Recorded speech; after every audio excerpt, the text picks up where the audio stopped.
Okay, so I want to thank everyone for being here. My name is Paul D'Ambrosio, and I teach Chinese philosophy at East China Normal University, where the四海为学collaborative learning project is based. I want to welcome you today to our 18th lecture of the四海为学collaborative learning project series. Today, we are hosting Professor Ellen Zhang of the University of Macau, and the topic of her lecture is the Karmic Act free or determined? Many of the events hosted by四海为学have been concerned mainly with Taoism and Confucianism. So I think we're especially thankful to Professor Zhang today for giving us a good dose of Buddhism. We really need it. Amit, also, if you have any ideas for the future, we definitely welcome them because we're not very balanced in this regard at all. So thanks, Ellen, for this contribution to our project. So we have a great lineup of scholars to discuss with Professor Zhang. Our first commentator is Professor Ouyang Xiao from Peking University. Our second commentator is Professor Amit Chaturvedi from Hong Kong University. And our chair is Professor Wang, also from Hong Kong University. So before getting things started and handing them over to Professor Wang, I want to say a few things about the 四海为学 collaborative learning academic forum. The 四海为学 collaborative learning project hopes to distinguish itself from some of the less productive conventional practices in contemporary academia. As posted on our website, we are not interested in male peacocks, in jerks, or in any form of egoism or self-promotion. We hope to curb all types of aggressive and look at me, I'm smarter than you, or don't I know so much, and similar attitudes that we sometimes see in academic exchanges.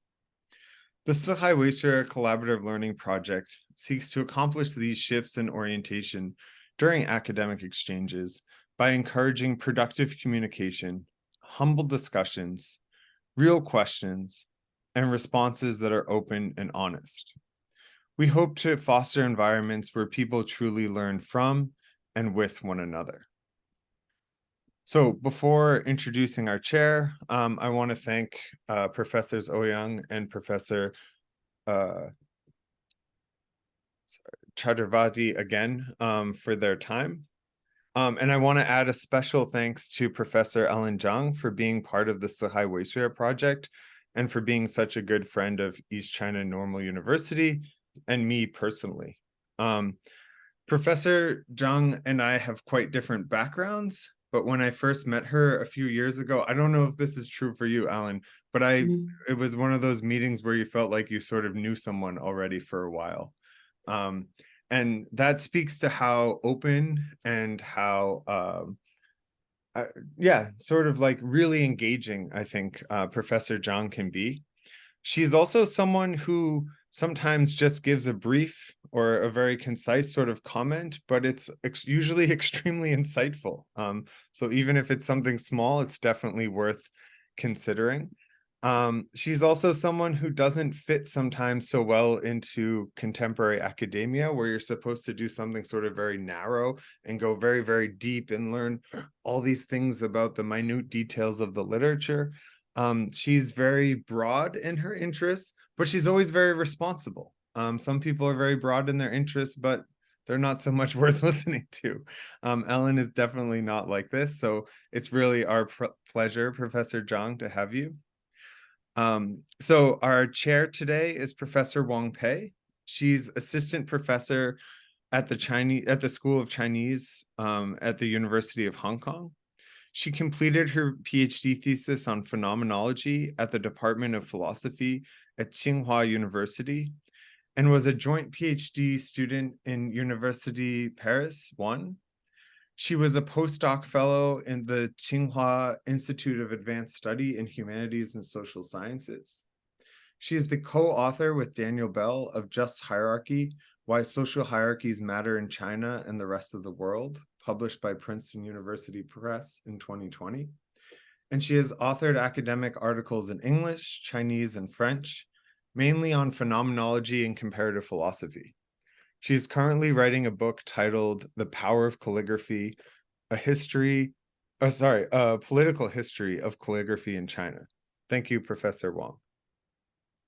Thank you, Professor D'Ambrosio, for organizing this fabulous panel. And it's my honor to chair Professor Zhang's talk. Professor Ellen Zhang holds a PhD in philosophy of religion from Rice University. She taught at Hong Kong Baptist University before joining the University of Macau in 2022. She's now a professor of comparative philosophy in the Department of Philosophy and Religious Studies in the University of Macau. Her research area includes Chinese philosophy and comparative studies in philosophy, religion, and ethics. She has published extensively in comparative philosophy and applied ethics, bioethics, and military ethics.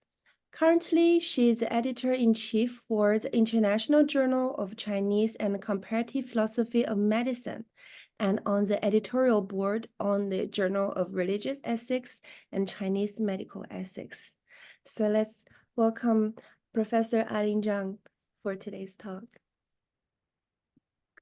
Thank you, Chair. Okay, first of all, let me be a good Confucian and thank Paul for your kind invitation and bring me into this very important 四海为学 project. So today I'm going to talk about something which the topic actually is pretty controversial even within Buddhist scholarship. But as I do, feel it's a very interesting topic. That's the reason I've chosen it. So I'm going to talk about the quite perennial question concerning free will and the determinism, but I want to bring Buddhism into this dialogue. So I'll focus this notion of karma. Okay, a kind of concept everybody heard about, but dealing and using karma as a case to talk about this free will or determinism issue. Okay, even within the Western tradition, we know the term free will is a highly contested concept. Usually it signifies the idea that a rational person, okay, an individual person has the capacity to make his own, okay, life choices. And yet there has been argued, of course, for years and years, and still under debate, in terms of the nature of free will, that is, whether it exists at all. And if so, how it is exercised. Okay, this is the question, okay, in the Western tradition.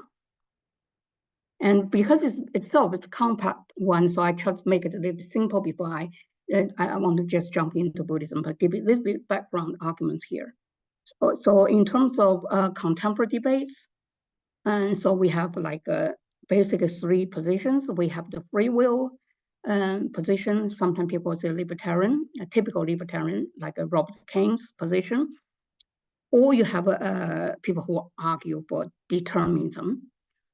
Or you have this notion of compatibility. It's not like a either or, it can be both and. So those who maintain that if a causal determinism is true, then free will does not exist. And those people are known as hard determinists. And those who maintain if our acts are determined by our own intentions and desires, our will is free. So in this sense, will is capacity for choosing a certain course of action, and one's will is free when one is able to choose otherwise. And this notion to choose otherwise is very important concept too. So of course, and you have in terms of the causality, sometimes we do make distinction between so-called agent causal theory that maintain that the cause of the free action is the agent himself or herself, while the event causal theory maintain that some non-deterministic process that holds among some events within the agent is the cause of the free action. Yet for the compatible theory, which maintain that free will or freedom is the relevant sense, and determinism in that sense incompatible.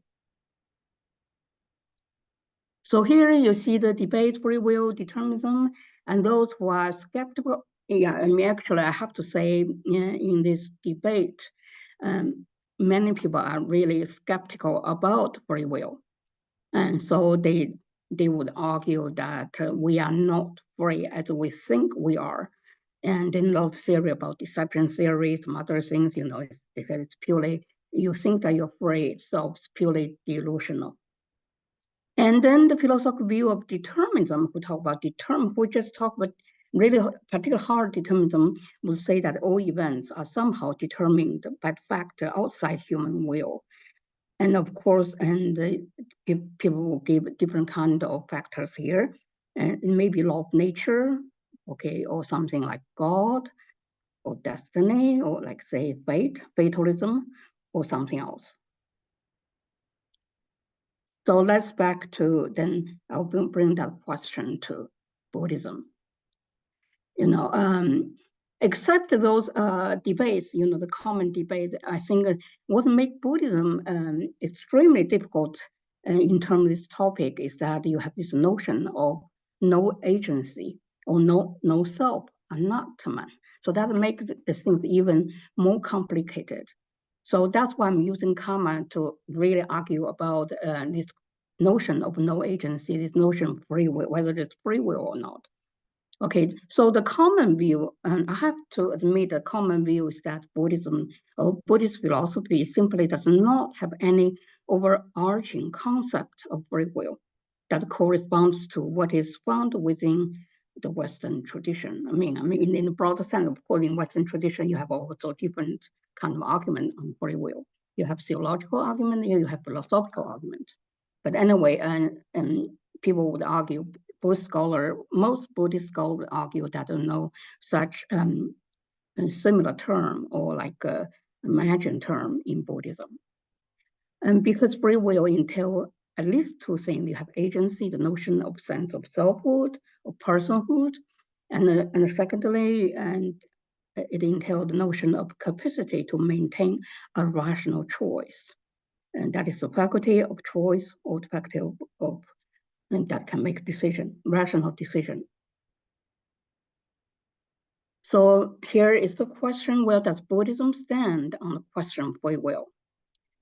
And then does the Buddhist concept anattama, non-soul, contradict to the very idea of free will?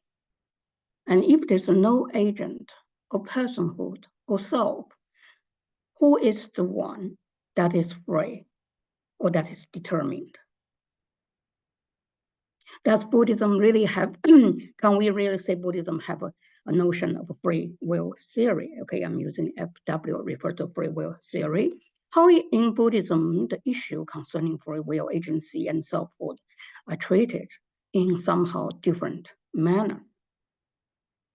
And the avoidance of the concept of self in Buddhism seems to be left with limited conceptual possibilities for free will.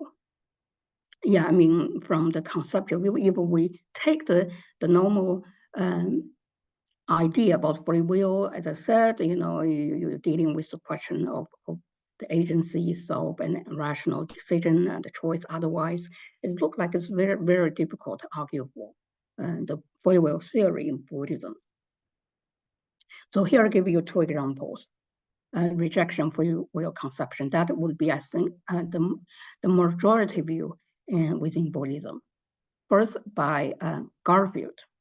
And Garfield says, Buddhism has neither free will theory nor theory of determinism, as both implies.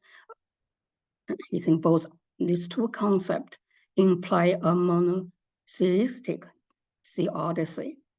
That is a conception of the agent operating outside the causal nexus. And Flanagan, okay, Garfield is a Buddhist scholar, and Flanagan is a professor at Duke University, and his expert in cognitive science, but he's also interested in Buddhism. And he argues that free will conception in the West are tainted by their genesis within a monotheistic theodicy. Buddhism has done fine over 2 millennia without any free will conception, and it doesn't need one.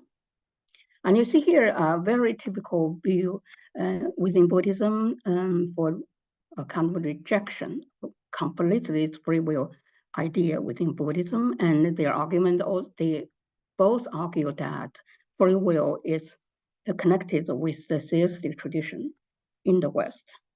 They talk about, you can trace back to, of course, like Augustine notion of free will and the Odyssey, so on and so forth. So that would be their viewpoint. And so later on, I'm going to argue that still you can have a kind of notion of free will without imply this monotheistic theodicy. And I also try to argue karma has nothing to do with any kind of theodicy or something, talking about something, some kind of a power or kind of a mystical power outside the human existence. So you won't have that kind of view. And another thing would be agency. Of course, agency dealing with the notion of, usually with the notion of personhood, selfhood, and dealing with somebody who has a capacity for performing actions. Okay.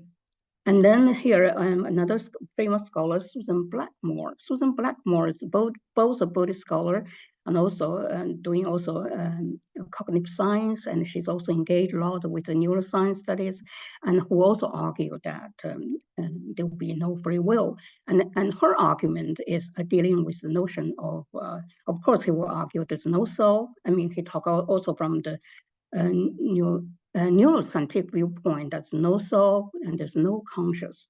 And of course, there's no conscious for her in general, so he also denied there's conscious also in Buddhism. So he thinks that the whole idea of a conscious intention, in terms of free will, in terms of a particular person's free will, would be completely delusional. I remember that 3 years ago, and when I was at Hong Kong Baptist University, we invite her, to give a lecture. So we have like conversation, and she still really strongly maintained this view that there will be no conscious intention and no free will. So so if that's the case, why I still need to bother, and why I still want to talk about free will? And of course, I think this might be still can be argued, but my rationale like this. First of all, for me, like if we say that all actions are deterministic and it's all causal, causality, how do we understand or how we explain the idea that there will be a moral and a personal responsibility? And here I'm talking about a personal responsibility. And, I'm talking karma as a personal one rather than normally people talk today, a lot of people like to talk about collective karma, but here I'm dealing with individual karma. And also I think that even though in Buddhism, self is something inputted to the changing components of body mind, I'm going to explain a little bit Buddhist notion of anattama. I think it is still a kind of cognitive, there's a cognitive identification with a conventional soul, the condition for existing moral agency. Empirically speaking, we still have a kind of soul, here, and who is the one who is giving a lecture now? There's still something here, and maybe that soul is not, should not be understood in the common Western tradition, but I do think this kind of agent is all depend how that agent can be explained. So my question is it possible to have a Buddhist version of a free will, which does not deny the existence of causal connection? So actually, I'm trying to argue for the third position to the compatibility between free will and determinism. So now let's back to karma. To my topic, it's karmic action. free or not. So let me first give a very quick definition of the Buddhist concept of karma. Of course, it's from the Hindu tradition. So here, I say, though karma is usually translated as action or English or ye in Chinese, the Sanskrit word is more like a multifaceted, it's a polyvalent term, and which means much more than just the translation as action. And derived from the root "krit," it contains a series of verbal connotations such as to make, to do, to perform, to accomplish, to work, and to act. The main theoretical function of karma in the classical Indian philosophical and spiritual traditions, both you see in both Hindu schools, Hindu tradition and Buddhist traditions, is to account for the making of the world as the process of a perpetual becoming. Karma is action that gives rise to the world as well as one's experience of the world. Okay, very often, okay, because it's common acknowledged term, even for people who know very little about Buddhism, they have heard the term karma, and it's been used a lot.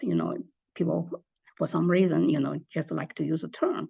So very often we hear people say karma is like a moral banking system, a credit or debit of a good and bad.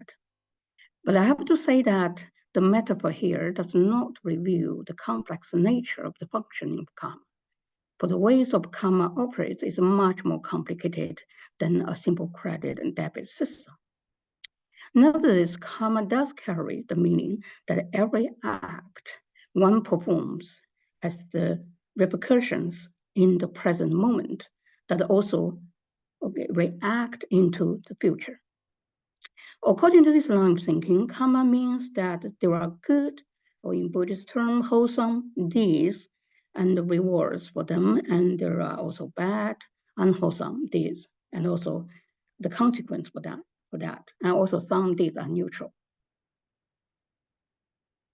According to the Buddhist philosophy, the underlying and the regularity of the experience, the world cannot simply be dismissed as a result of chance. So you have this concept, very strong notion of karma, which karma also means that which is the cause and causing. So karma also can be understood as a law of causation. So according to this notion, no action is independent per se, which means each action or event is part of a big network of causes and becomes a cause for future reactions or events. The network of actions and reactions is coordinated according to the law of karma. And so this is very important, of course, then that also leads to a lot of people argue for Buddhist notion of determinism. And in that sense, that everything has, here, simply just give it a simple summary. Okay, karma means everything has a cause or an event, and everything has an event or its cause, and everything causes and everything caused by everything else. And in Buddhism, they also call this kind of original, they call it dependent origination, pratityasampada. Okay, that's the notion in Chinese, we say 缘起缘生. Okay, this notion, this idea of 缘起缘生 was brought to China through Buddhism because in classical Chinese philosophy, like Confucian, Taoism, and there was no such idea about this idea of conditional or dependent or interdependent origination. Even though in China we have correlative thinking, yin and yang, but still very different from the Buddhist notion of karma. Meanwhile, karma is this is my point, it's not just action or arbitrary or even just a causal action. It is also a volitional action that produces vipattaka, which means the consequence of one's action. And here, the Buddha said, it is volition or will, okay, and Chitana, okay, Chinese is yi or si, which I call karma. So here very clearly, karma is not just indicated, determined action. It is also a volitional action with some kind of intention. So Chitana is a Buddhist term commonly translated as volition, intention, or directionality, or some other English terms. So you see there's a kind of a notion of, okay, will, I mean, quite close to notion will here.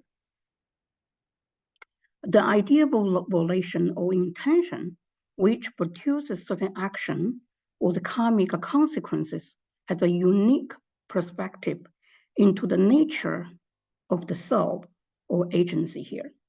A volitional action includes here in Buddhism, not just the mental part, but it includes physical, mental, and even verbal action that come from the mind. So when we say action here in Buddhism, it's not just the physical action, but it includes mental action or even speaking, okay, the spoken action. So in that sense, karma action is much broader than the English term action, but it's also linked with this notion of intentionality or volition.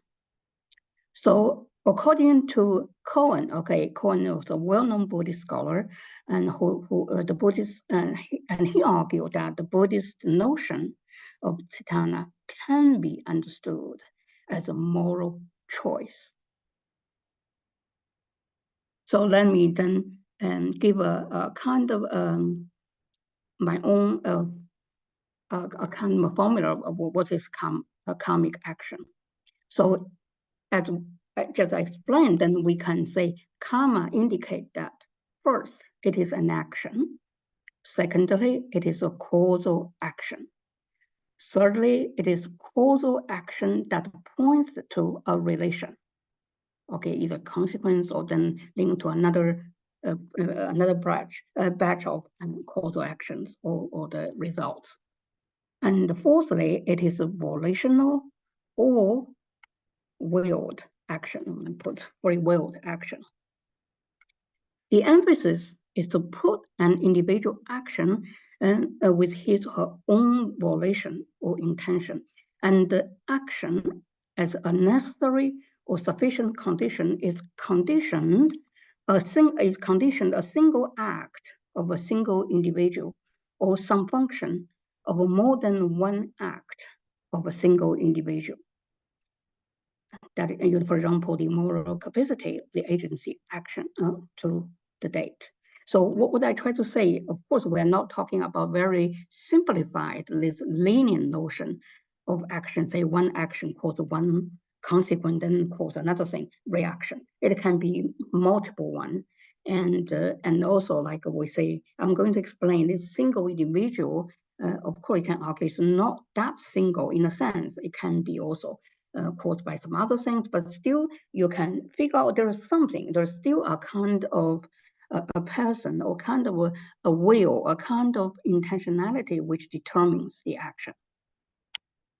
So here, and then the question, of course, if we say karma is kind of law of causation or causality, and then you have to ask, can a causal or conditioned action be really free?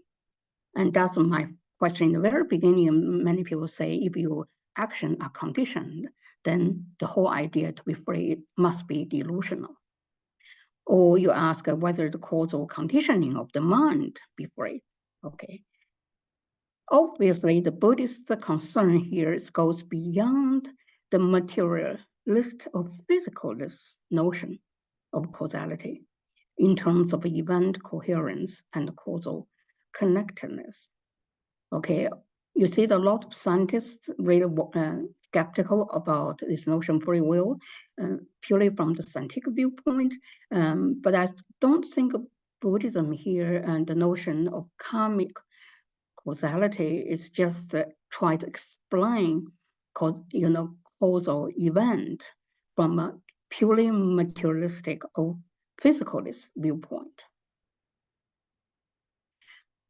So here, volition or the act of will is emphasized because it is the motivation behind the action that determines the karmic consequences. Volition, in turn, is shaped by the acts of attention, which ask questions about perceptions and creates view from those questions. So because one can attend to the result of one's intention, there is an internal feedback loop, allowing one to learn and to control in a certain degree. Because attention can ask questions, it can also monitor that feedback to determine how best to put it into use. Intentional will, this willed action makes a moral, a kind of cultivation possible. Sorry, I don't have time into in detail Buddhist meditative practice. And also I like, if I have time, I like to argue then if everything's determined, why even bother doing meditation? The whole idea about cultivation of the mind, all these kind of things would really make no sense. For example, here I give the Buddhist idea of effort or heroic willpower, such kind of concept. Without this notion about a kind of free will, I think they would make a really very ambivalent idea. Then we have no idea what they talk when they talk about a heroic willpower. Who's willpower here? Okay. So in Buddhism, they must point to some kind of an attitude of engaging in wholesome or moral activities. So if Buddhist paths aim to the mental freedom, that the prescribed meditation and the related method for cultivating a kind of a virtuoso level, okay, we will just not say virtue, but a kind of a virtuoso level, some kind of higher level. Self-regulate, okay, talk about self-regulation in terms of mind control or the power of responsiveness to the external world, so on and so forth. There must be a space, okay, that's my argument. There must be some sort of space, okay, for free will. So, of course, then I still try to respond to the question. So if one is conditioned or dependent arising, how can he or she be totally free? So I'm not argue for totally free. I'm not talk about absolute free will or free choice for a hopeful result. That's not my argument. But there's a kind of a, I'm talking about the possibility, still the possibility of a free choice, a will, and even within that causal chain of a kind of a conditioning. So a logical determinist would question how choices can be free, given that what one does in the future is already determined or conditioned somehow in the present. Then this view implies that conditionality and freedom are mutually exclusive, like the argument given by hard determinism. Yet I don't think that would be a kind of position held by Buddhists, because for Buddhists, the conditionality is always a process of infinite conditioning, and being infinitely conditioned as a causality self is devoid of this self identity. And the same thing applies to the free will as well. Because here, what I try to say that in Buddhism, because everything dependent or originally even conditionality or even the determinations are also dependent on something else. So there's no a kind of a fixed notion or a kind of a predetermined notion of determinism. So the compatibility of causality and volition suggests that freedom does not mean being absolutely free from anything, okay, whatsoever. Instead, the choice is free because it is conditioned. okay, we talk about the conditioned choice. Buddhism accepts freedom of choice in the sense that the person can think, reflect upon things, emotions, and can act upon according to his or her own judgment. Yet all those things are done within a cluster of lived and not mechanical conditions, as operating according to a set of fixed or knowable laws. So the Buddha here cited something from Buddha. The Buddha claimed that we are all morally responsible only for those actions we intend. So what does Buddha mean? So we are responsible for those things that we intend. So it's almost like the argument that we have only moral responsibility if the action are chosen by us, right? So here what he said, I am the owner of my karma. I inherit my karma. I am born of my karma. I'm related to my karma. I live supported by my karma. Whatever karma I create, whether good or evil, that I shall inherit. So here I'm arguing for. So I think I agree with this compatible theory and compatibility between free will and determinism.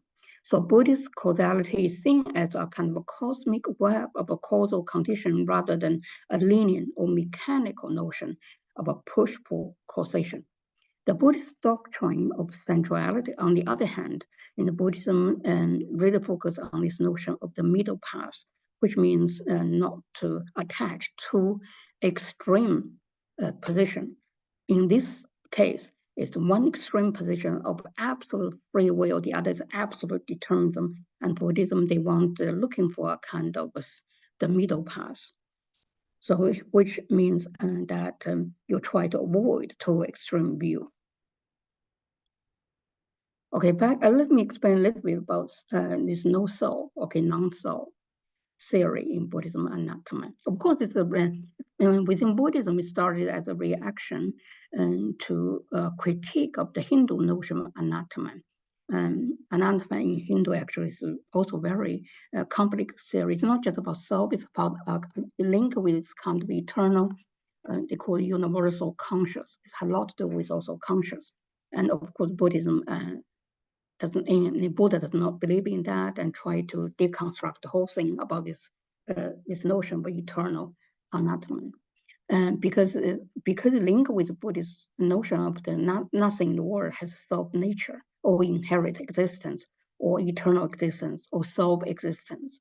And so and that idea also applied to the notion of Atman.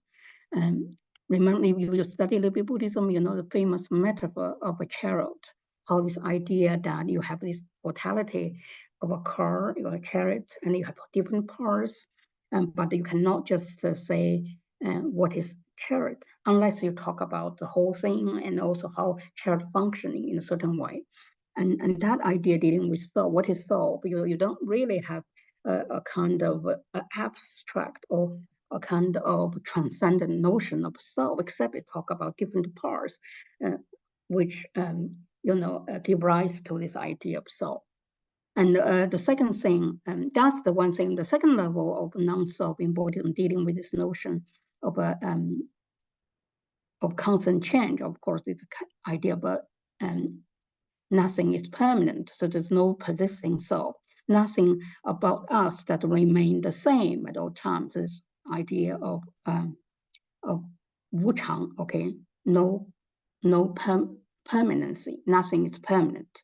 So soul is not permanent either. Why? So what is soul? So in Buddhism, it's talk about this idea of soul. It's really abstract notion of selfhood, personhood, self-identity, or agency.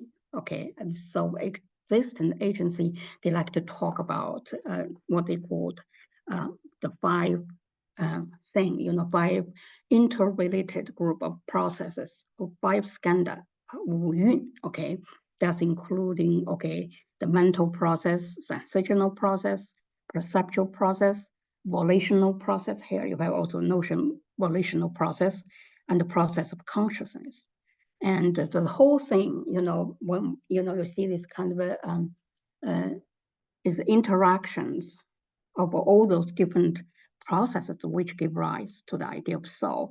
But you cannot talk about the self per se, or selfhood, or personhood per se, without the reference to all those kind of processes. So that's the idea of no self. It's not like, oh, no self. I mean, what do you mean by no self? So it's dealing with the question about this, the fundamental argument of dependent origination. Everything is dependent originated. Everything is causal arising, is conditioned. So self is also conditioned by those processes. So Buddhism rejects the idea there is an independent, autonomous self, okay, either apart from or within the skandhas, the 5 groups. That's the sense that each of us is an autonomous, non-physical subject who exercises ultimate control over the body and the mind without being influenced by the prior physical or physiological conditions is an illusion. So that's the idea about no self. So it is commonly maintained in the West that the moral responsibility requires individuals to have a free will. And within free will, within free will is understood to be a claim about agents' ultimate autonomy. So of course, if you're using this notion ultimate autonomy, maybe then it's very difficult to argue, say, the Buddhist notion of this agent or non-self agent is ultimate autonomy. So I do recognize the differences here. Yet this kind of understanding free will and self is not compatible with Buddhism, since Buddhist idea of dependent origination makes the autonomic individuality of person or self, a fixed notion of selfhood, impossible. In Buddhism, we see a shift actually from the agent causation, independent personhood, to the causal sequence of the impersonal process. Non-self in Buddhism does not necessarily lead to the statement that there's no moral agent who wills and who acts, but there's no fixed selfhood or enduring self-identity. The denial of autonomy of self-existence as such should not leave one with a sense of a metaphysical or existential privation, a loss of some kind of hope for independence or kind of freedom, but instead is offered as a sense of liberation by the realization of the interconnectedness of all things, including the human existence. So here I would recommend a book which is all collection of essays dealing with the question about the free will, and particularly the notion of agent in Buddhism. So the title book is called Buddhist Perspective on Free Will, Agentless Agency. Okay, I don't just want you, we just play with words here. Okay, agentless agency, like in Taoism, non-action, we talk about this like actionless action. But I think in Buddhism, and there is a very important to understand, the idea here is that Buddhism does have the notion of agency, but is different from a kind of agency that we are familiar with. Because agency has something to do with Buddhist notion. Understanding about self, about the non-self, about how the idea of dependent origination. And I mentioned about Garfield who rejects the notion of free will, but he gives some concession, and in his article he used the doctrine of 2 truths. Okay, in Buddhism, twofold truths, namely the ultimate and conventional truth for establishing the Buddhist thesis. And he argued that from the ultimate perspective, there's no free will because there's no person to enjoy it, and it's merely the flow of dhammas. Yet from the conventional viewpoint, there is mostly decidedly free will of exactly sort of Buddhist will one was wanting. So here, so instead of saying, oh, there's no free will and there's nothing you can talk about because it's a monotheistic, and actually he gave a kind of a conditioned acceptance of the idea of free will, but he's quite cleverly using this kind of Buddhist notion of two truths, okay? At the level of conventional, yeah, we're using language, we talk about the will, and we are, yeah, everything makes sense. But ultimately, and there's nothing. Okay, I cannot say this is wrong because if you're using Nagarjuna's, it's typically a Madhyamika position, you can accept certain things at the conventional level. All concepts are conventional anyway. They are provisional and they still has their own functionality when we can talk about that, but ultimately there's nothing.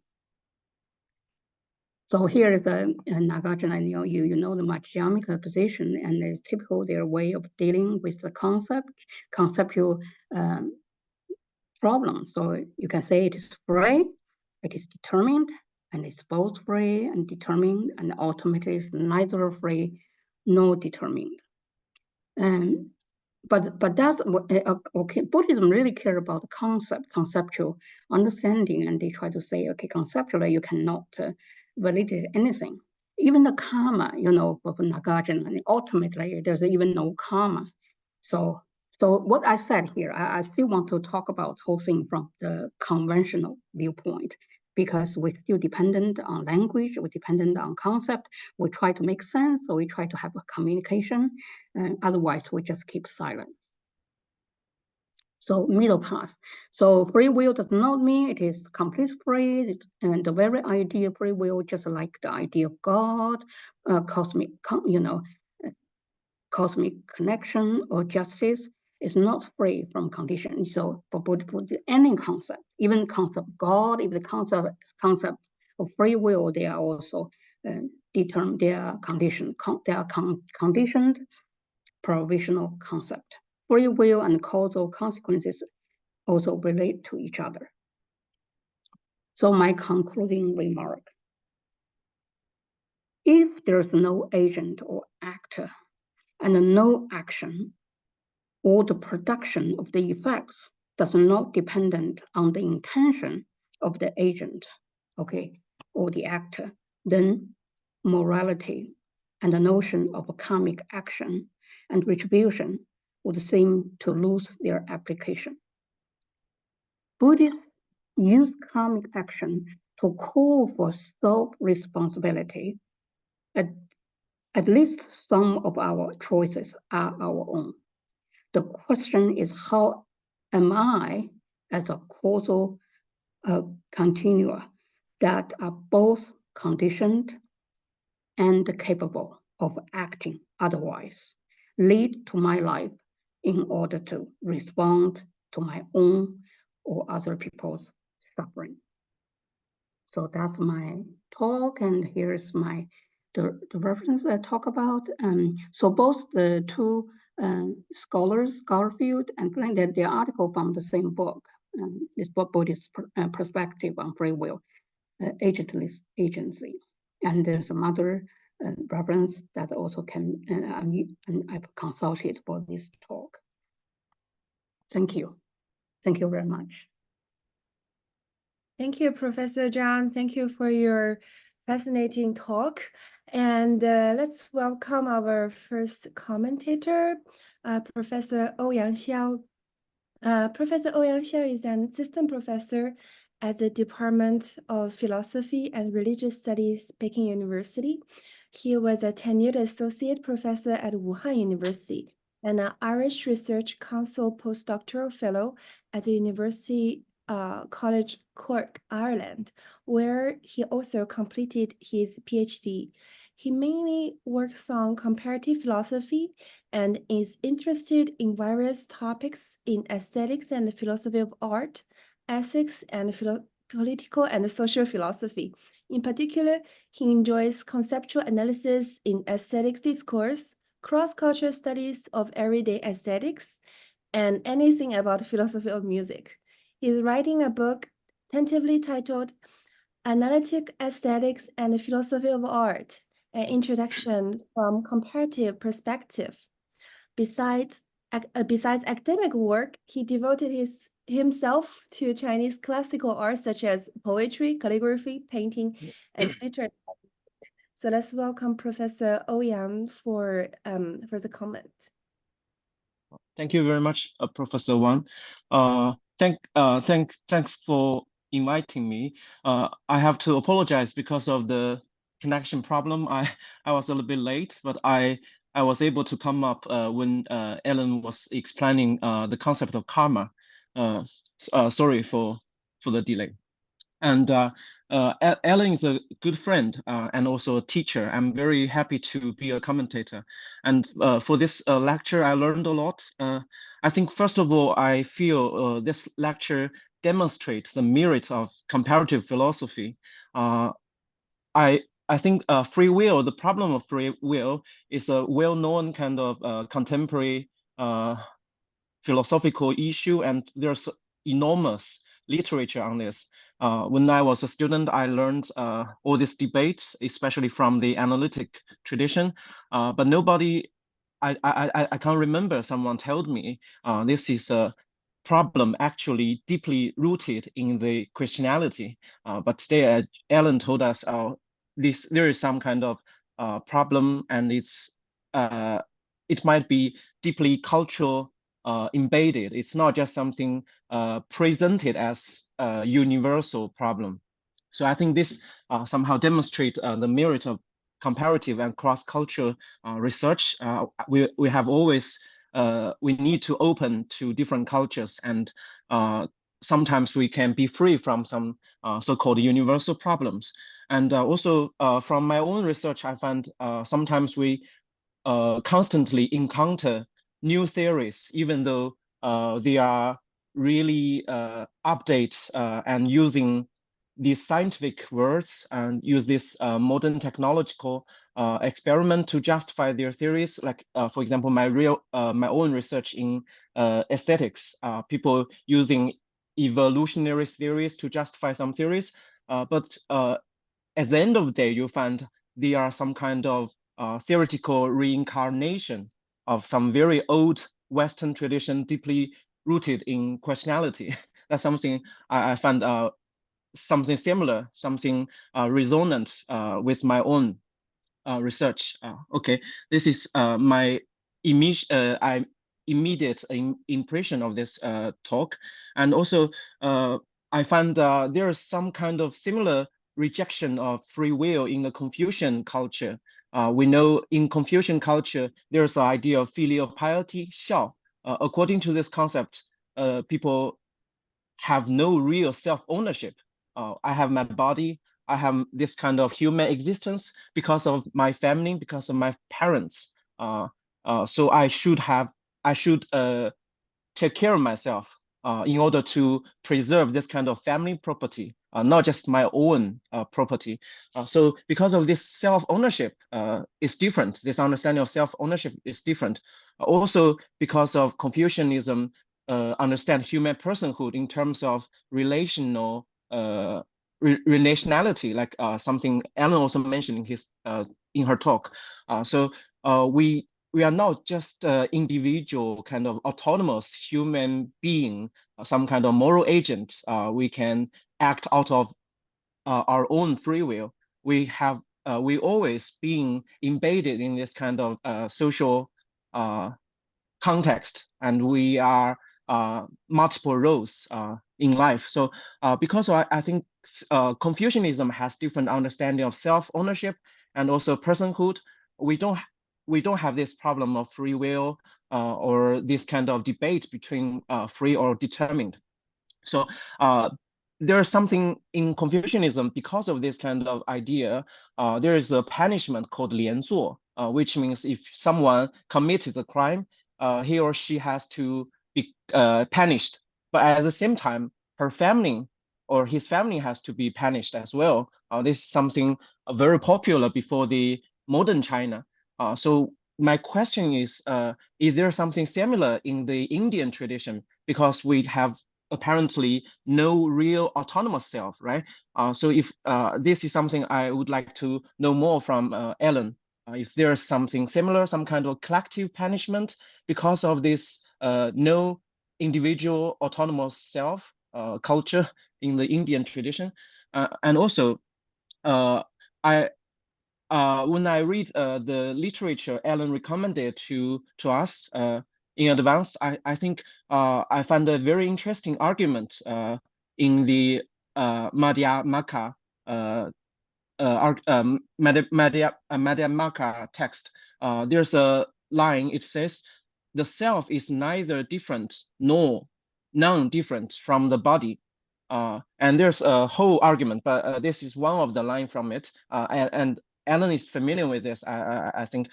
So also Ellen just mentioned about the chariot argument. My question is this kind of argument from a category mistake? For example, like Sunday is green, so there is a category mistake. So it appears to me this is kind of a category mistake kind of argument. Okay. Also, I have a second question related to the talk, also related to the literature. When we talk about yin yuan, I noticed Ellen used the word dependent co-origination.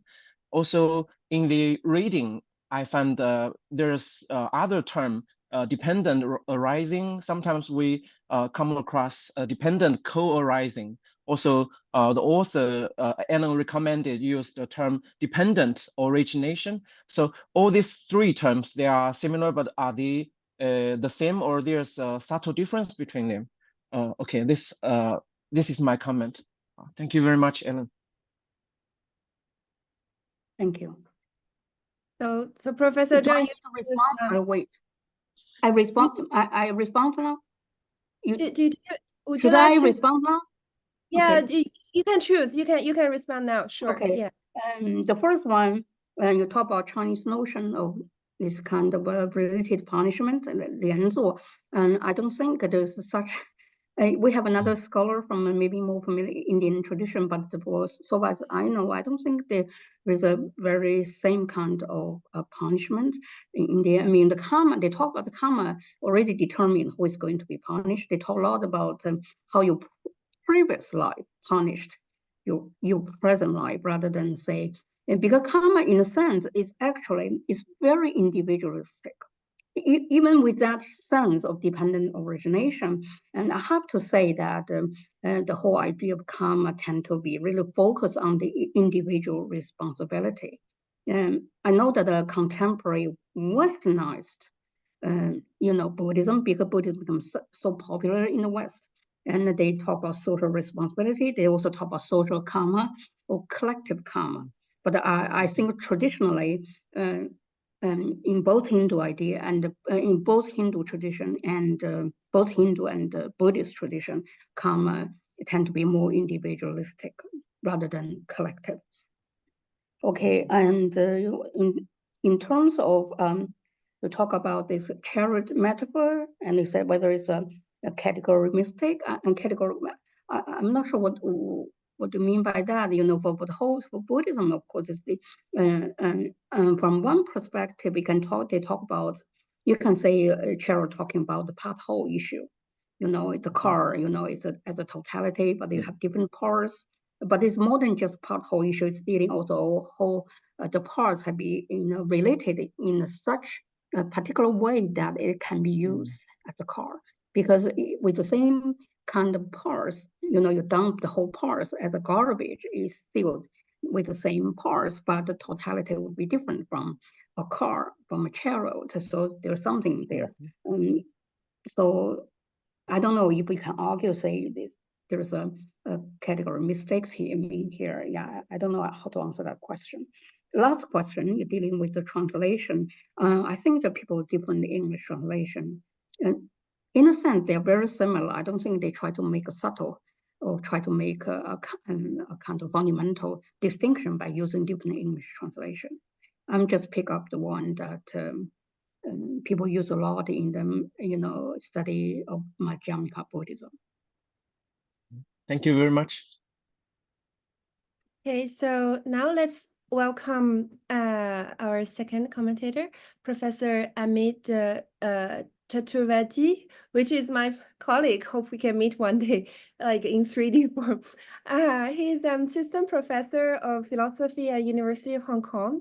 His research has focused on how classical Indian and Buddhist philosophers can contribute to contemporary debates in the philosophy of perception and consciousness. His current work engages with Sanskrit texts and arguments from the tradition of Yogacara Buddhism. So let's welcome Professor Chaturvedi. Thank you, Pei, and thank you, Ellen, for the great talk. I guess I would just have use my brief comments to invite Ellen to develop her sort of positive account that she alluded to. So Ellen seems to be committed to a kind of compatibilist, correct me if I'm wrong, but a kind of compatibilist account of free will within Buddhism, that you can square somehow the what seems to be a deterministic picture of the universe given by dependent origination, given within the dependent origination framework, in which every event is dependent for its existence upon every preceding event, in some sense, while at the same time having some kind of freedom, either in a conventional sense or otherwise. And the most intriguing allusion to what a positive account of freedom could be within this picture of dependent origination that Ellen mentioned, there was this term mental freedom that came up about halfway through the talk, perhaps. And so perhaps in thinking about what makes a Buddhist contribution to the free will debate especially significant and interesting, I would invite Ellen to perhaps develop this idea of mental freedom more fully. I think, this idea of mental or psychological freedom as a way of cashing out what kind of freedom is worth wanting in a deterministic world is it's especially appealing. And I think it makes a lot of sense of what the Buddha could have meant when he would deny the idea that even though everything is dependently originated, we should be fatalists. We should be consigned to our fate, or the consequences of our past karma, even however far-reaching into the past and unknowable they may be, our past karmic acts may be.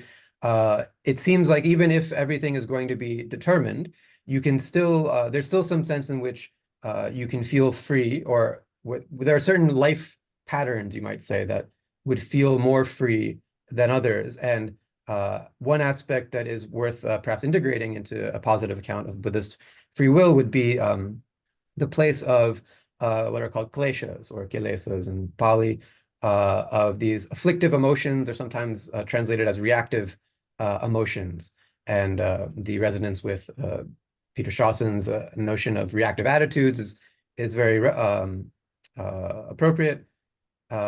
The idea is that we're afflicted by these emotions, specifically the core of kleshas being craving, hatred, and ultimately ignorance.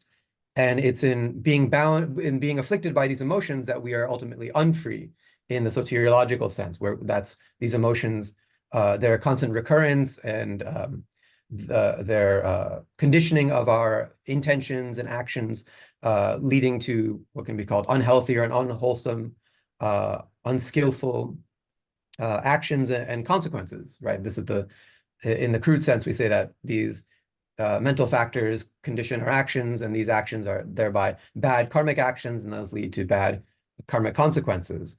The primary consequence being the perpetuation of our own suffering and misery in the cycle of rebirths. So there are obviously certain, even if all of our actions are in some sense conditioned, all of our mental actions and physical actions are in some sense conditioned, if not mechanically, but perhaps then in some sense deterministically or dependently.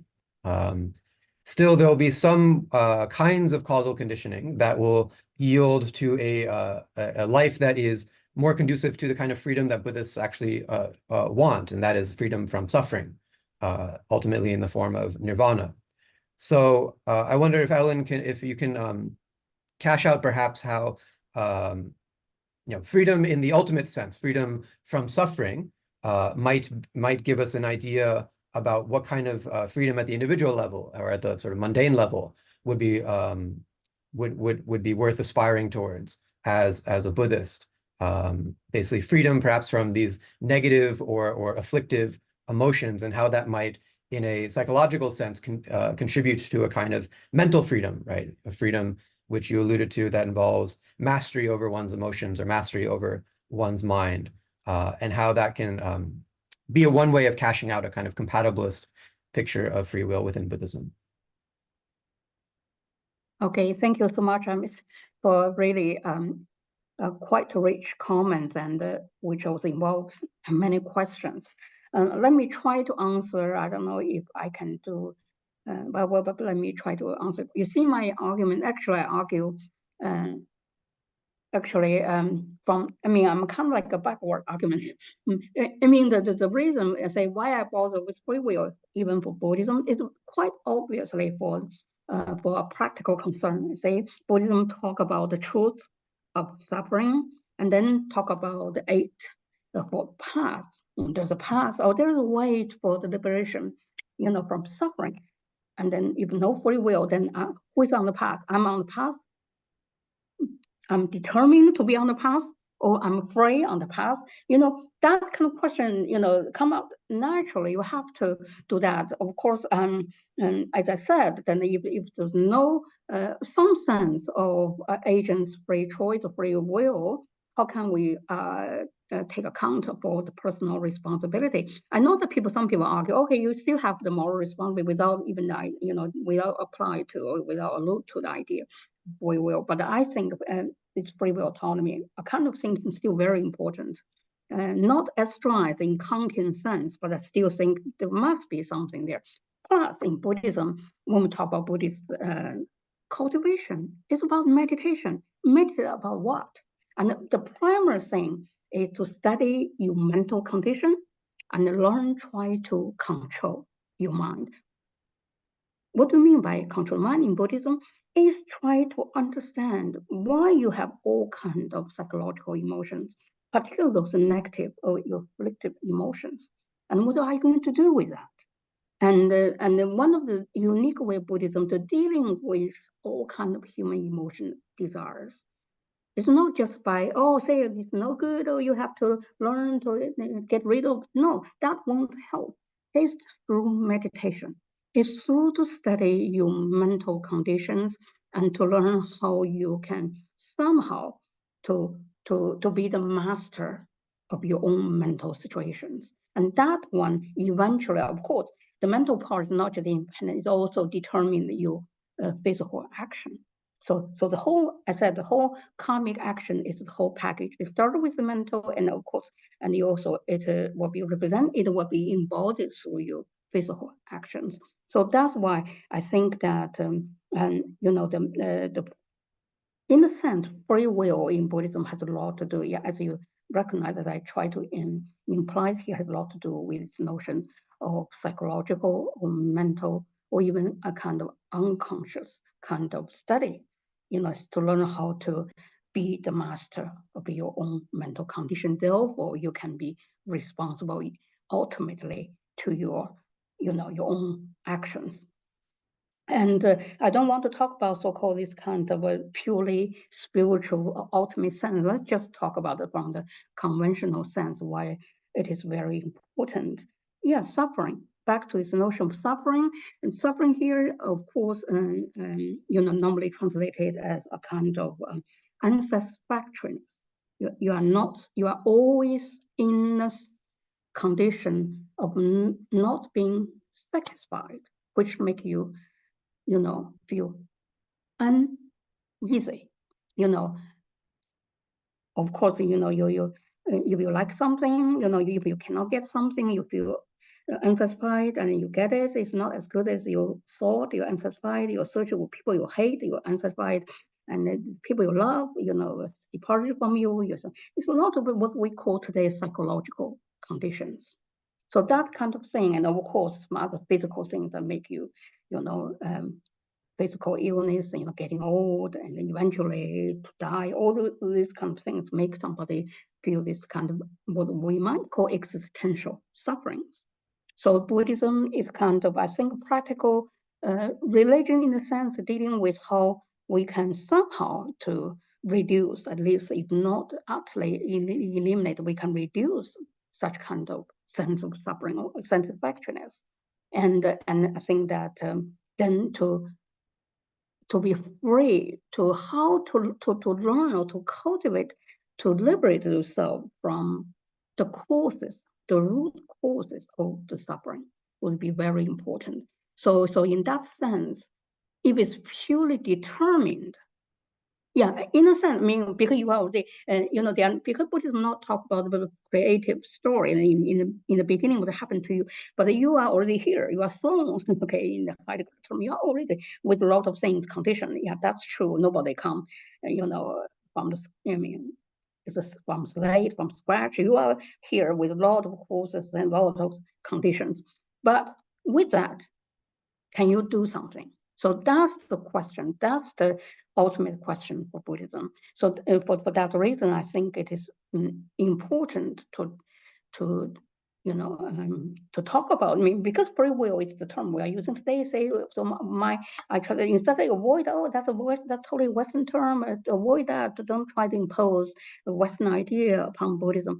And no, I would say there is something there in Buddhism which can be singled out and even can be labeled as kind of will or even free will, and that kind of discussion might can brought into into a conversation with the contemporary debates in a sense. So you're right. I try to argue for that compatible theory, but this is very short. Of course, a lot of other things I need to also. I haven't dealing with the compatible theory, the critique of a compatible theory in the West, and how that might also be can be response to what I try to say here. I do see it, and there's a limit what I try to do today. But within that very short period of time, I try to present my thesis and try to give the reason why I present what I want to present, and hopefully that would be meaningful, even I'm not just saying it's all the traditional religion, blah, blah. I want to say this kind of thinking might be also relevant to what we are talking about today. I don't know if I answered your question or not. Yeah. Yeah, no, that was all very helpful. I wonder if it clarified, your comments clarified for me, basically, maybe one way of if one was to give a succinct kind of expression of what a Buddhist compatibilism would look like, where freedom in being compatible with determinism still amounts to a kind of mental freedom, as you mentioned, cultivated through meditation, right? So it's going to be whatever actions or whatever intentions you have are going to be causally conditioned under dependent origination by events that preceded it.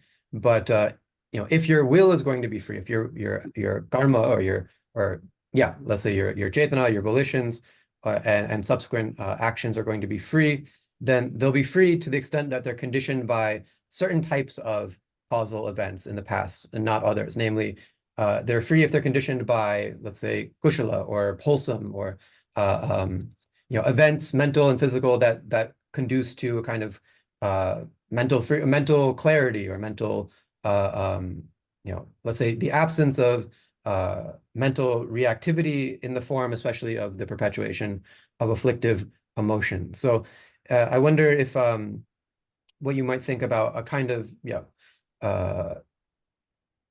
latching on the notion of freedom within a deterministic worldview to the conditioning by certain types of causes and not others, and where the causes and questions are whether afflictive emotions, craving and hatred and so on, precede your actions and volitions. And certainly I think what becomes clear in meditation in part is that one notices the kind of habitual reactivity that the mind has. Thoughts always are arising and ceasing constantly, and when you're in a mindless sort of mode of existence, then these especially these negative thoughts, egoistic thoughts, and habitual patterns of behavior and thinking, they lead to a kind of a mindless existence, and a mindless existence is one where one wouldn't feel particularly in control or have it as having mastery. You're sort of at the whim of your thoughts and habitual responses. So yeah, I wonder if you would how you might package all this together as a kind of a Buddhist account of compatibilist Buddhism, and an expression as expressed through this idea of mental freedom or mastery. Yeah, because basically for Buddhism, I'm working within the Madhyamaka tradition, Nagarjuna's theory. I know that if I apply to his way, it's very difficult because he already talked about the conceptual impossibility to dealing with he even argued, what do you mean by cause and effects? Are these identity or difference or neither nor, So I can just play with his scheme and talk about all the problems, but they won't have any kind of practical solution to the question that we are talking about today. And you are doing Yogacara, right, in the introduction. Maybe Yogacara is really concerned with the whole idea, whole different level of conscious and how dealing with all those. I think maybe Yogacara can come up with some kind of practical solution here by. Of course, the idea is that, of course, we have to redefine what conscious is. A lot of people who deny free will also deny totally the idea about the conscious, itself, whether conscious itself is a delusional. Then you argue about that, and no way you talk about free will. So we have to somehow at least accept certain concepts as a valid one before we can even go on to argue for what we want to, hopefully, to establish the theory here.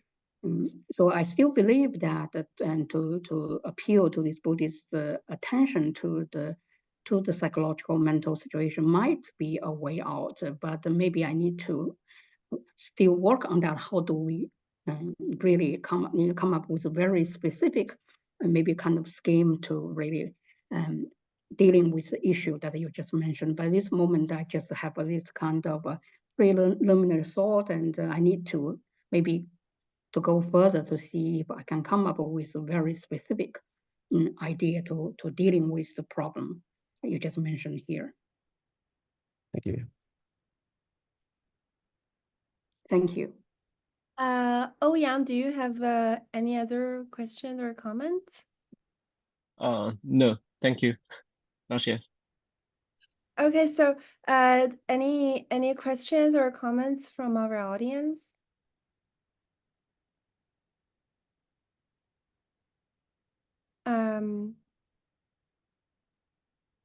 So I would ask one question for Professor Zhang. Sure. You mentioned like you still have you have this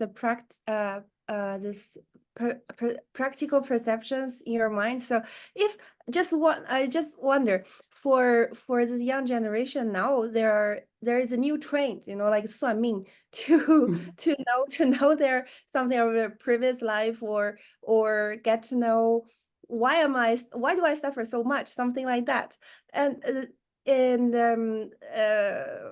they will realize, oh, there's like collective karma, as you mentioned, or personal karma, and in the end they choose to lying flat. So do you have any suggestions or advice for this little bit baffled young generation? Okay, very interesting question. Okay, before I answer that, I'd like to make note that there is a difference between determinism and the fatalism, or Chinese called Ming, because determinism linked with the law of causation means nothing happened by chance or arbitrary. There's a cause and effects. There's a causation, there's a chain of causal events. And that's determined. So it's determined because there's conditional thing already something predetermined. But our Chinese, tradition, we like to talk a lot about Ming. It's very tricky things, like in Zhuangzi. And I think Zhuangzi, I don't have time to talk about Zhuangzi is really, I think, an interesting figure because Zhuangzi is the one who really like to talk about the Ming a lot. There's so many like Ming in the book of Zhuangzi. But at the same time, Zhuangzi is well known in the Chinese tradition, talk about personal freedom. So it's Ming, and of course, the Ming and then how to interpret the Chinese notion of Ming will be also subject to different interpretations. And some people say, okay, we have Ming, but it's not like totally determined. You also talk about Li Ming, establish one's Ming. That's a different notion. But of course, when Chinese say Ming, is different from determinism. It's a more, I think, more linked to fatalism, like arbitrary. So Suan Ming, Suan Ming in a sense, divination started, back to our own old culture, I Ching. Okay, I Ching started out as a book of divination, fortune telling.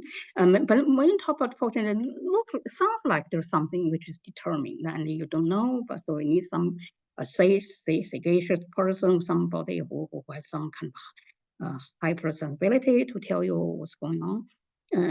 So I mean, people, a lot of people maybe believe it, maybe just use as fun, and what we say that actually is just it can be used as a kind of a psychological hint, give you some sort of direction. Maybe you are being influenced by that, and if it's really actualized, you say, oh, that's what I mean. It's so true, so on.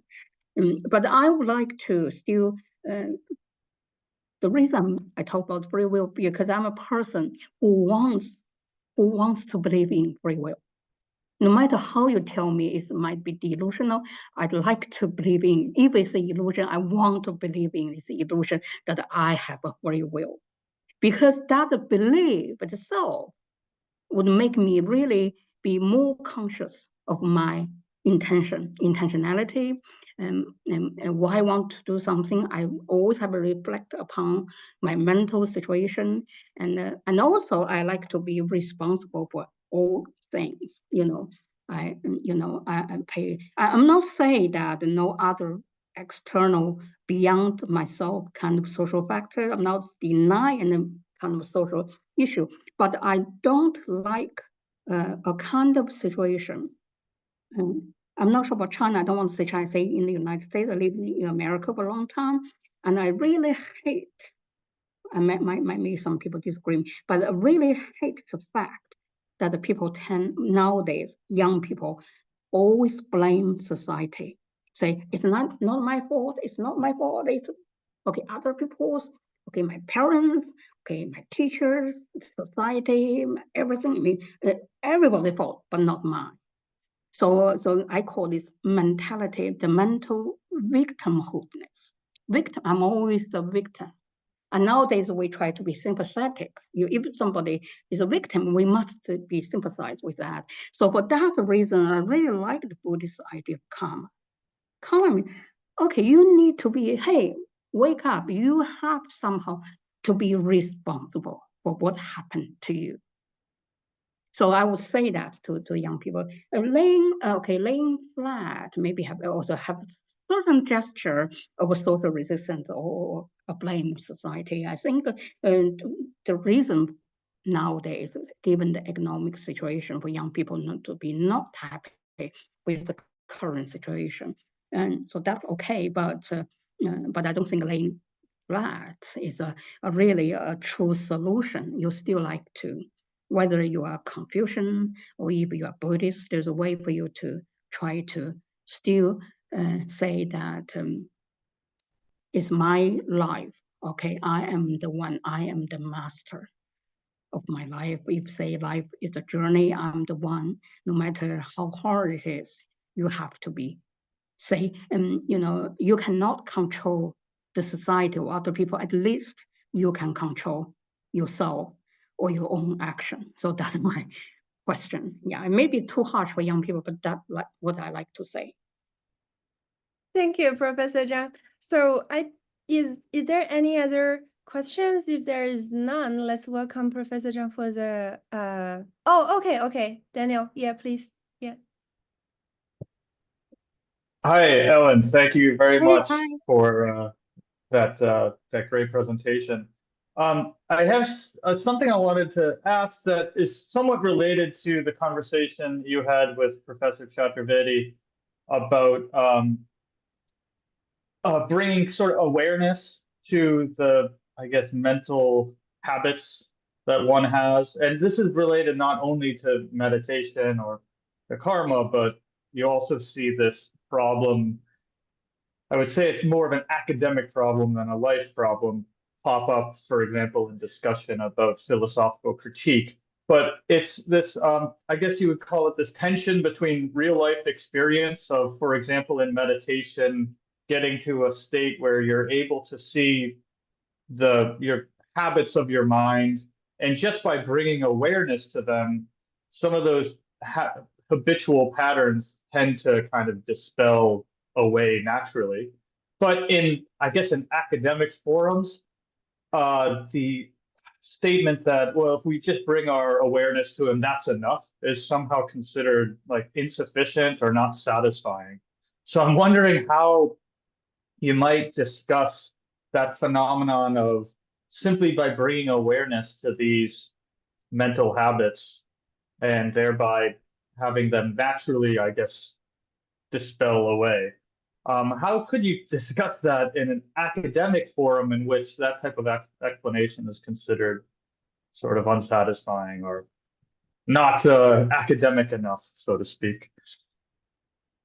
Yeah, hey, thank you. That I think is more like an academic issue. It's more like an existential problem, and you always feel that there are some sort of things that you feel like alienated from you, or you're not happy about, and even you have this kind of awareness of your own mental situations, or like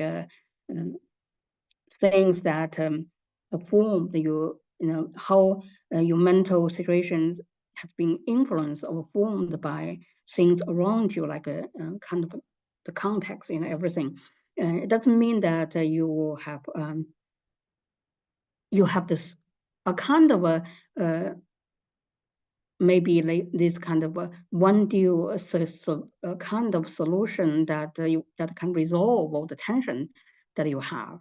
Maybe sometimes to a certain degree that the more you are aware of the situations you are encountering, probably you feel more depressed rather than feel released very often, right? Sometimes, so Chinese, we say sometimes we just forget about that. Chinese say 难得糊涂. Let's not even deal with it, try to pretend that nothing had happened. Maybe sometime we'll be, Pei talk about lying flat. It's also kind of like just kind of try to escape, And in Chinese tradition, we always have that part. Even like in academic, I mean, like in old time, if you cannot be a kind of confusion to actualize a kind of confusion ideal that you want to have, you just escape from that. You just completely, shut yourself, shut off your own mental situation from the. So that's why there is also, we talk about how to be engaged positively, to be engaged negatively. I don't know. I mean, it's really dependent on specific issue that you are dealing with. Generally speaking, a kind of problem you are talking about probably will be it will be always part of our academic life, I think, in a certain sense. There is no way that you can completely, resolve that issue. When you decide to be, to choose this path, choose the academic life, you already accept some kind of other things, whether it's good or bad, it's a whole package. And just the question here for you, just how you handle it in a more positive way, so you are not going to be harmed in a sense, mentally or physically. Yeah, I'm sorry that I don't know how to have a really very good answer to the question you raised. But I'm not surprised you asked that. If I can maybe offer my own quick take. Yeah, in becoming aware of one's mental habits through meditation, that may seem insufficient, right, for any kind of positive change or any sort of academically tractable account of, that explains why these mental states are happening in the way that they arise, right? You're just aware of them in the present moment without judgment, and that, if especially the without judgment part seems particularly uninteresting from an explanatory perspective. But I guess within a specifically Buddhist context of meditation, right, what's supposed to accompany, at least in especially what's called Vipassana or Vipassana forms of meditation, is an insight or the specifically Buddhist wisdom. So that's supposed to be applied in some sense to in the act of being mindful or observing one's mental states. You're supposed to observe them as being impermanent or as sources of suffering or as not self, or in a basic sense, right, roughly speaking. And then once these mental habits are perhaps dissolved or deconditioned, something else is supposed to take its place, namely positive mental states, positive intentions to alleviate one's suffering and the suffering of others and so on. And yeah, the further commitments to the Buddhist path and conviction about the truth of the Buddhist teachings. So yeah, and there's in an academic context, there's lots of fine-grained discussions of these types of mental states and forms of insight or wisdom, especially in Abhidharma philosophy. So I guess, yeah, the act of meditating, of a mindful meditation, of observing one's thoughts is not necessarily going to give you any sort of academic insight on its own, but it requires a kind of background intellectual or theoretical framework in order for something of theoretical significance to emerge from just observing the mind. But of course, hopefully it's not just theoretical. Hopefully you're actually changing your mind for the better in the process. Great. Time is up. Ellen, do you want to have a last word to? No, I'm fine. I just like to thank not just Paul, thank the chair, thank Pei, thank two commentators for your insightful comments and questions. And I will continue this project, see if I can go a little bit further. And also I think this 四海为学, I think it's a really wonderful project. Thank Paul for your efforts to keep such a wonderful program. And thank everybody, and the audience, thank all of you for your participation. Thank you, Ellen. Thank you, and thank you, commentators, and thank you, Daniel, for everyone's insightful questions and comments. Okay, so let's call it a day. Okay, bye. Okay, bye-bye, see you all, bye-bye.